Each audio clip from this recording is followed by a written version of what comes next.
first exercise. We're going to start off with a double chop knee pulls. Go ahead and get ready.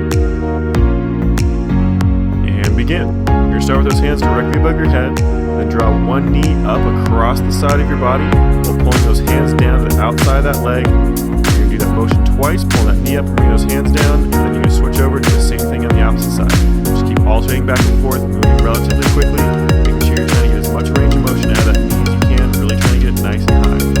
And every time you bring that knee up and those hands down, you actually want to do a little bit of a crunch motion, pulling your shoulders forward, kind of rocking those hips in.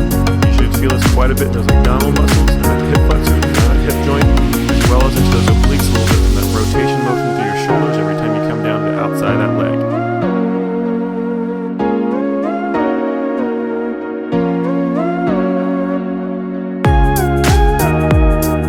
Almost done, just about 5 seconds left.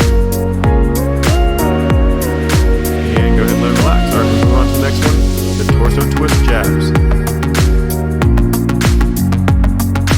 Go ahead and get ready. Begin. Go ahead and drop down in a quarter squat, rotating those shoulders back and forth. You want to get a really nice rotation on that torso, pulling those shoulders across as much as you can. It's less about getting your arm across in front of your body than it is rotating that shoulder so your arm actually comes across in diagonal. So really focus on that rotation for those shoulders, keeping down that nice quarter squat. Go lower if you want to make it a little bit harder. The main thing you want to focus on is making sure you keep down that quarter squat. As you start getting more and more tired, your legs will start trying to extend on you and get you back to a full standing position so it's easier. Make sure you stay nice and low. It's at least a quarter squat or lower.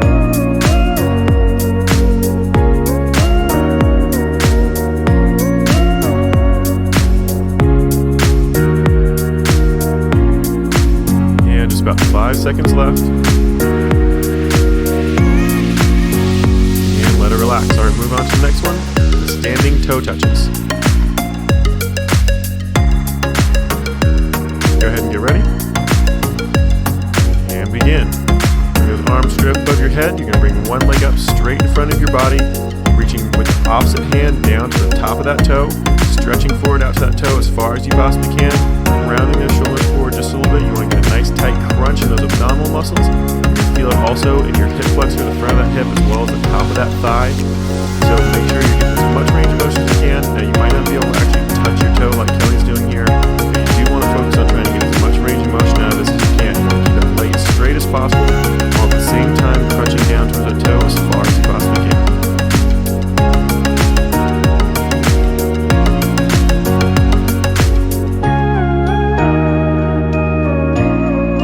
Got just about 5 seconds left. And there you go. Go ahead and let it relax. Let's move to the next one, the 4 twist knee-ups. Go ahead and get ready. And begin. This is a really nice one for those obliques. You're going to do 4 rotations left to right. And then on that 5th rotation, you're going to draw one of your knees up really nice and high to the outside of that opposite elbow. So just watch that rotation. It's going to be 1, 2, 3, 4, knee up. 1, 2, 3, 4, knee up. Just keep that rotation going nice and slow under control, making sure that you're really trying to focus on getting a lot of range of motion through that knee, trying to get that knee up as high as you possibly can. Every time you drop back down, it goes back down into a quarter squat or lower.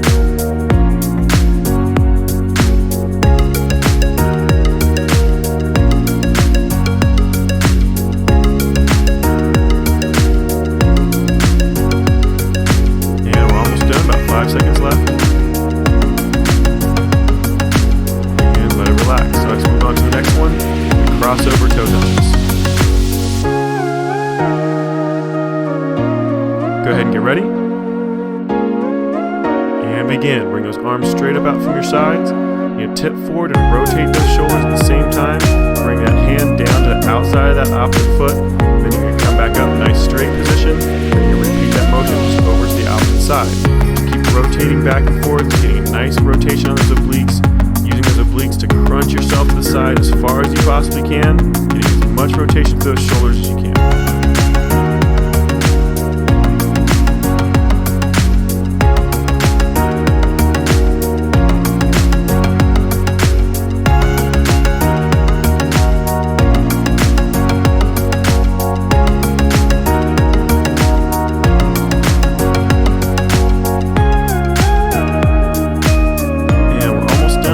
5 seconds left. And let it relax. Alright, let's go ahead and move on to the next one. The side squat plus a knee plus a side squat. Go ahead and get ready. And begin. Those hands come up behind your head. You're going to squat out with that right leg first. Once you're down to that squat, you're going to come up and drive that right knee up outside of that left elbow. Right back down that squat with that right leg out. Then you come up and you're going to switch legs.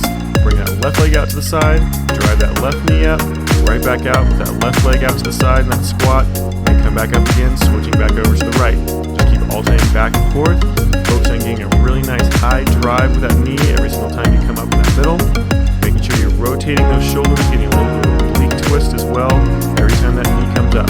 Just really focus on getting a lot of range of motion, getting down really nice and low, really nice wide squat, as well as driving that knee up really nice and high and rotating those shoulders.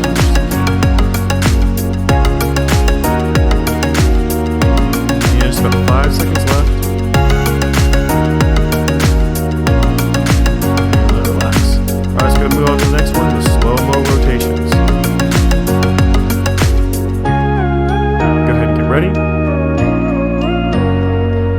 And begin. Those arms come straight out from those shoulders. Nice and slow, rotate those shoulders to the left and right as far as you possibly can. Try to keep those hips as stationary as you can. It's okay if they rotate a little bit. You want to try to keep them as still as possible. All that rotation you want just coming around from that torso, or at least as much of that rotation as possible coming from that torso. So you want to feel it in those obliques quite a bit from trying to roll those shoulders to left to right. Now just be careful not to speed this motion up too much. You want a really controlled, slow motion back and forth. Make sure that you're not really trying to swing your shoulders or swing your arms. The main thing you want to focus on is just rotating those shoulders as far as you possibly can, while at the same time keeping those hips as stationary as possible.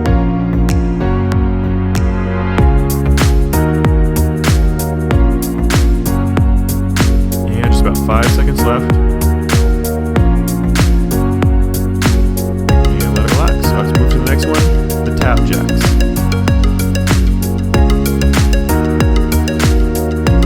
Get ready. And begin. Nice and slow, crossing your legs from side to side. Those hands coming up and down every single time. Every time that leg kicks out back behind you, you want those arms down. Make sure you bring those arms back up as you're transitioning through the middle. And as that leg comes out on the opposite side, those arms come back down again. And just make sure you keep this motion nice and quick, but make sure you're keeping it under control. You don't want to swing those arms and legs too much. And really focus on getting that hip kick. Pressing that leg back behind you, because that's where you need that stretch and that contraction for those obliques.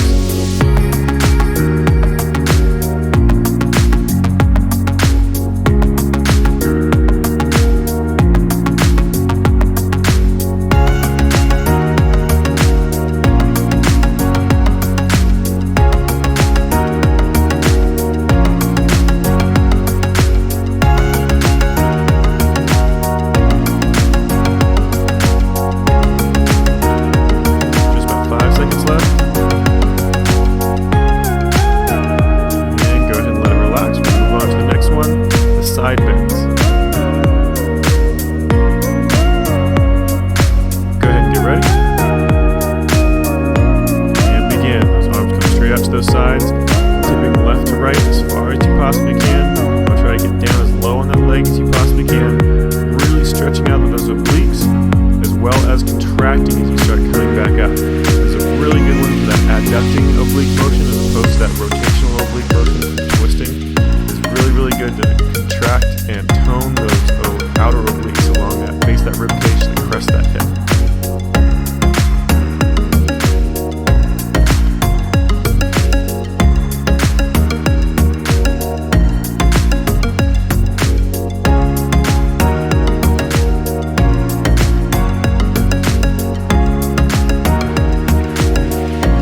And we're almost done, just about 5 seconds left. Alright, good job. You just finished this crunchless